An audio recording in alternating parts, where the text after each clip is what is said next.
श्री भगवान बोले, मैंने इस अविनाशी योग को सूर्य से कहा था। सूर्य ने अपने पुत्र विवस्वत मनु से कहा और मनु ने अपने पुत्र राजा इक्ष्वाकु से कहा।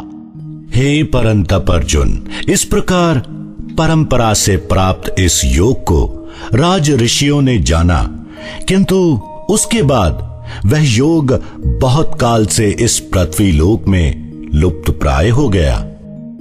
तू मेरा भक्त और प्रिय सखा है, इसीलिए वही यह पुरातन योग आज मैंने तुझको कहा है, क्योंकि यह बड़ा ही उत्तम रहस्य है, अर्थात गुप्त रखने योग्य विषय है।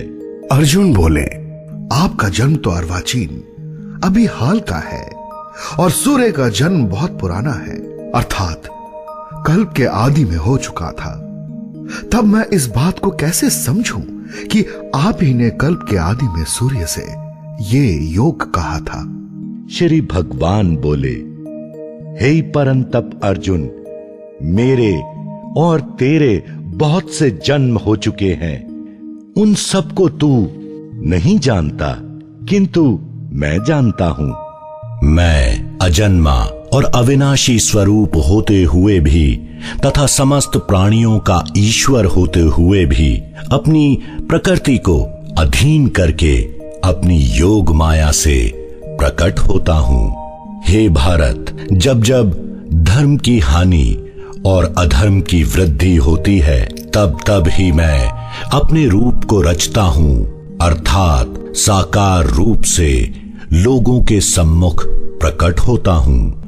साधु पुरुषों का उद्धार करने के लिए, पाप कर्म करने वालों का विनाश करने के लिए और धर्म की अच्छी तरह से स्थापना करने के लिए मैं युग युग में प्रकट हुआ करता हूं। हे अर्जुन, मेरे जन्म और कर्म दिव्य अर्थात निर्मल और अलौकिक हैं। इस प्रकार जो मनुष्य तत्व से जान लेता है, वह शरीर को त्याग कर फिर जन्म को प्राप्त नहीं होता, किंतु मुझे ही प्राप्त होता है। पहले भी जिनके राग, भय और क्रोध सर्वथा नष्ट हो गए थे और जो मुझ में अनन्य प्रेम पूर्वक स्थित रहते थे, ऐसे मेरे आश्रित रहने वाले बहुत से भक्त उपयुक्त ज्ञान रूप तप से पवित्र होकर मेरे स्वरूप को प्राप्त हो चुके हैं। हे अर्जुन, जो भक्त मुझे जिस प्रकार भजते हैं, मैं भी उनको उसी प्रकार भजता हूं, क्योंकि सभी मनुष्य सब प्रकार से मेरे ही मार्ग का अनुसरण करते हैं। इस मनुष्य लोक में कर्मों के फल को चाहने वाले लोग देवताओं का पूजन किया करते हैं, क्योंकि उनको कर्मों से उत्पन्न होने वाली सिद्धि शीघ्र मिल जाती है। ब्राह्मण, क्षत्रिय, वैश्य और शूद्र, इन चार वर्णों का समूह गुण और कर्मों के विभाग पूर्वक मेरे द्वारा रचा गया है। इस प्रकार उस सृष्टि रचनादि कर्म का कर्ता होने पर भी मुझ अविनाशी परमेश्वर को तू वास्तव में अकर्ता ही जान। कर्मों के फल में मेरी स्पृहा नहीं है, इसीलिए मुझे कर्म लिप्त नहीं करते। इस प्रकार जो मुझे तत्व से जान लेता है, वह भी कर्मों से नहीं बंधता। पूर्व काल में मुमुक्षुओं ने भी इस प्रकार जानकर ही कर्म किए, इसीलिए तू भी पूर्वजों द्वारा सदा से किए जाने वाले कर्मों को ही कर। कर्म क्या है और अकर्म क्या है, इस प्रकार इसका निर्णय करने में बुद्धिमान पुरुष भी मोहित हो जाते हैं। इसीलिए वह कर्म तत्व मैं तुझे भली भांति समझाकर कहूंगा, जिसे जानकर तू अशुभ से अर्थात कर्म बंधन से मुक्त हो जाएगा। कर्म का स्वरूप भी जानना चाहिए और अकर्म का स्वरूप भी जानना चाहिए तथा विकर्म का स्वरूप भी जानना चाहिए, क्योंकि कर्म की गति गहन है। जो मनुष्य कर्म में अकर्म देखता है और जो अकर्म में कर्म देखता है, वह मनुष्य में बुद्धिमान है और वह योगी समस्त कर्मों को करने वाला है। जिसके संपूर्ण शास्त्र सम्मत कर्म बिना कामना और संकल्प के होते हैं तथा जिसके समस्त कर्म ज्ञान रूप अग्नि के द्वारा भस्म हो गए हैं, उस महापुरुष को ज्ञानी जन भी पंडित कहते हैं। जो पुरुष समस्त कर्मों में और उनके फल में आसक्ति का सर्वथा त्याग करके संसार के आश्रय से रहित हो गया है और परमात्मा में नित्य तृप्त है, वह कर्मों में भली भांति बरतता हुआ भी वास्तव में कुछ भी नहीं करता। जिसका अंतःकरण और इंद्रियों के सहित शरीर जीता हुआ है और जिसने समस्त भोगों की सामग्री का परित्याग कर दिया है, ऐसा आशा रहित पुरुष केवल शरीर संबंधी कर्म करता हुआ भी पापों को नहीं प्राप्त होता।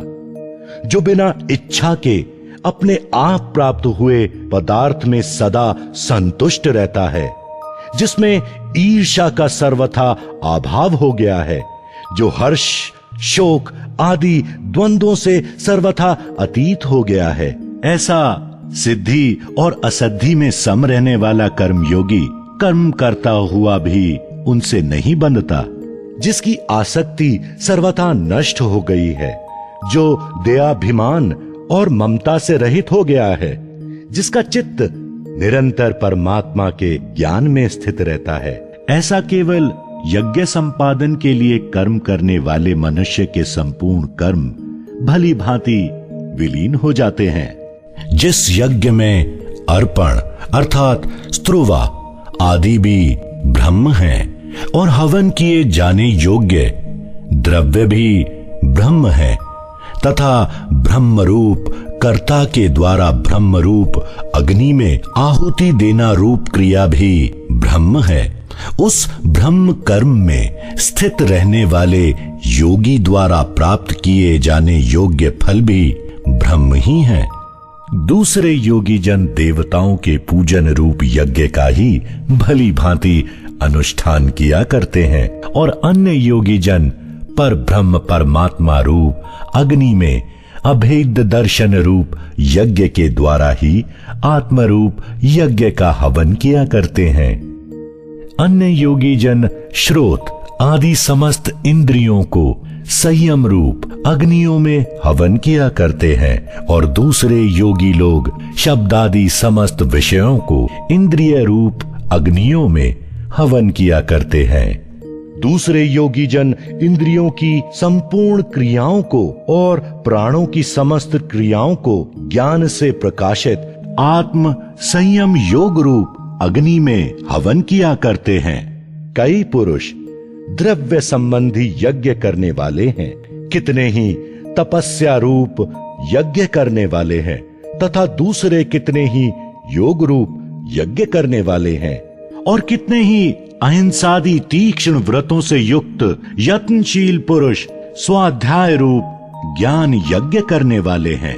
दूसरे कितने ही योगी जन अपान वायु में प्राण वायु को हवन करते हैं, वैसे ही अन्य योगी जन प्राण वायु में अपान वायु को हवन करते हैं तथा अन्य कितने ही नियमित आहार करने वाले प्राणायाम परायण पुरुष प्राण और अपान की गति को रोककर प्राणों को प्राणों में ही हवन किया करते हैं। ये सभी साधक यज्ञों द्वारा पापों का नाश कर देने वाले और यज्ञों को जानने वाले हैं। हे कुरुश्रेष्ठ अर्जुन, यज्ञ से बचे हुए अमृत का अनुभव करने वाले योगी जन सनातन पर ब्रह्म परमात्मा को प्राप्त होते हैं और यज्ञ न करने वाले पुरुषों के लिए तो यह मनुष्य लोक भी सुखदायक नहीं है, फिर परलोक कैसे सुखदायक हो सकता है। इसी प्रकार और भी बहुत तरह के यज्ञ वेद की वाणी में विस्तार से कहे गए हैं। उन सबको तू मन इंद्रिय और शरीर की क्रिया द्वारा संपन्न होने वाले जान। इस प्रकार तत्व से जानकर उनके अनुष्ठान द्वारा तू कर्म बंधन से सर्वथा मुक्त हो जाएगा। हे परंतप अर्जुन, द्रव्य में यज्ञ की अपेक्षा ज्ञान यज्ञ अत्यंत श्रेष्ठ है तथा यावन मात्र संपूर्ण कर्म ज्ञान में समाप्त हो जाते हैं। उस ज्ञान को तू तत्वदर्शी ज्ञानियों के पास जाकर समझ। उनको भली भांति दंडवत प्रणाम करने से, उनकी सेवा करने से और कपट छोड़कर सरलता पूर्वक प्रश्न करने से वे परमात्म तत्व को भली भांति जानने वाले ज्ञानी महात्मा तुझे उस तत्व ज्ञान का उपदेश करेंगे, जिसको जानकर फिर तू इस प्रकार मोह को नहीं प्राप्त होगा। तथा हे अर्जुन, जिस ज्ञान के द्वारा तू संपूर्ण भूतों को निश्शेष भाव से पहले अपने में और पीछे मुझ सच्चिदानंद घन परमात्मा में देखेगा। यदि तू अन्य सब पापियों से भी अधिक पाप करने वाला है तो भी तू ज्ञान रूप नौका द्वारा निसंदेह संपूर्ण पाप समुद्र से भली भांति तर जाएगा। क्योंकि हे अर्जुन, जैसे प्रज्वलित अग्नि ईंधनों को भस्ममय कर देता है, वैसे ही ज्ञान रूप अग्नि संपूर्ण कर्मों को भस्ममय कर देता है। इस संसार में ज्ञान के समान पवित्र करने वाला निसंदेह कुछ भी नहीं है। उस ज्ञान को कितने ही काल से कर्म योग के द्वारा शुद्धांतकरण हुआ कुछ मनुष्य अपने आप ही आत्मा में पा लेता है। जितेंद्रिय, साधन परायण और श्रद्धावान मनुष्य ज्ञान को प्राप्त होता है तथा ज्ञान को प्राप्त होकर वह बिना विलंब के तत्काल ही भगवत प्राप्ति रूप परम शांति को प्राप्त हो जाता है। विवेकहीन और श्रद्धा रहित संशय युक्त मनुष्य परमार्थ से अवश्य भ्रष्ट हो जाता है। ऐसे संशय युक्त मनुष्य के लिए ना ये लोक है, ना परलोक है और ना सुख ही है। हे धनंजय, जिसने कर्म योग की विधि से समस्त कर्मों का परमात्मा में अर्पण कर दिया है और जिसने विवेक द्वारा समस्त संशयों का नाश कर दिया है, ऐसे वश में किए हुए अंतःकरण वाले महापुरुष को कर्म नहीं बांधते। इसीलिए हे भरतवंशी अर्जुन, तू हृदय में स्थित इस अज्ञान जनित अपने संचय का विवेक ज्ञान रूप तलवार द्वारा छेदन करके समत्व रूप कर्म योग में स्थित हो जा और युद्ध के लिए खड़ा हो जा।